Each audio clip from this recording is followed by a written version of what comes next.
este ano, 2025, vão fazer 10 anos que eu me formei, né? Então são 10 anos militando aí diariamente nos ambientes ambulatoriais, no consultório, à beira do leito, sentindo o cheiro ali do paciente, literalmente à beira do leito, né? Nas enfermarias, nos apartamentos. Acho que um ano depois de eu ter me formado, eu já dava plantão na UTI, então vão fazer 9 anos, né, que eu dou plantão em UTIs, que eu vejo paciente em UTIs praticamente diariamente, muitas vezes de manhã, de tarde, de noite. Tem 2019 para cá, tem aí 6 anos, né, vão completar 6 anos que eu tenho o prazer, a honra, o privilégio de ser professor de uma grande faculdade aqui de Fortaleza, se não a melhor, com certeza uma das melhores.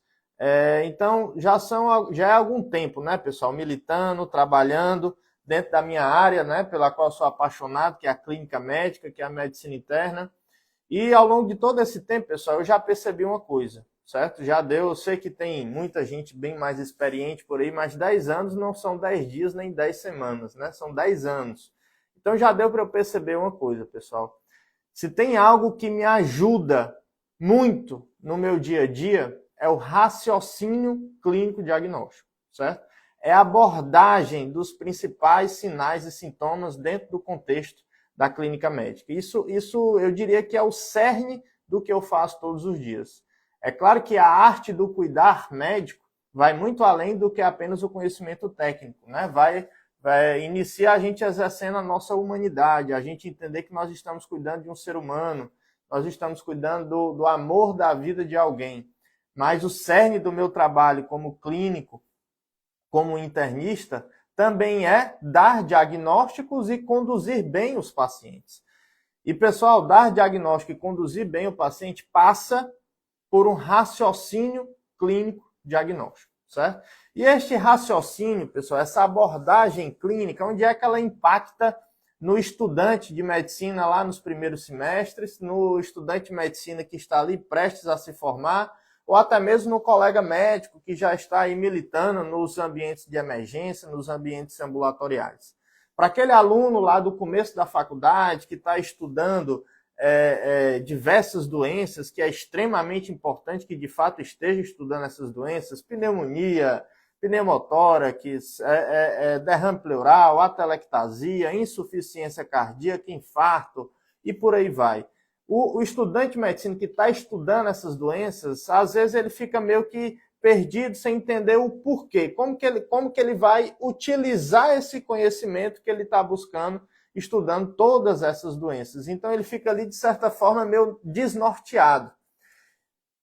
E uma vez que esse estudante, do começo da faculdade, ele entenda que ele precisa conhecer muito bem as doenças para que isso amplie o raciocínio clínico-diagnóstico, eu creio que isso vai facilitar, eu creio que isso vai nortear a trajetória acadêmica desse aluno, certo?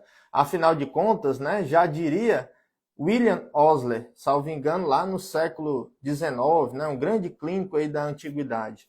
William Osler, ele dizia o seguinte, que a gente, pessoal, a gente só encontra o que a gente procura e a gente só procura o que a gente conhece, certo? Então, quanto mais doenças você conhecer, teoricamente, mais você vai procurar por elas e, naturalmente, mais você vai encontrá-las, mais você vai dar diagnósticos. Então, é importantíssimo estudar sobre as doenças, mas o raciocínio clínico é quem vai te ajudar a realmente procurar de uma forma racional qual é a doença que o paciente tem e entender isso nos primeiros semestres da faculdade eu acho que é importante. Já o aluno que está lá no final da faculdade, já presta a se formar, já quase que com carimbo na mão, ele precisa, pessoal, ele tem ali aquele, digamos que, ele tem aquela ansiedade, né, de ficar se perguntando, meu Deus, eu estudei tanto ao longo dos 6 últimos anos, mas o doente vai chegar para mim com sinal, com sintoma, e aí? Qual é a doença que eu vou encaixar para esse paciente? Qual é o exame que eu vou pedir para esse paciente? Qual é a conduta que eu vou tomar? Às vezes o cara sabe tudo sobre as doenças, mas ele não sabe como abordar o paciente. Como ele partir de uma queixa, de uma dor torácica, de uma dispneia, de uma dor abdominal, de uma cefaleia, até chegar de fato num diagnóstico, certo? Então essa é a angústia talvez, de muitos estudantes que estão prestes a se formar e que já vão estar trabalhando nas emergências, nos ambulatórios, nos pronto-atendimentos. Então, este raciocínio clínico diagnóstico, ele vai ajudar também, ele vai nortear também esse aluno que já está ali prestes a entrar no mercado.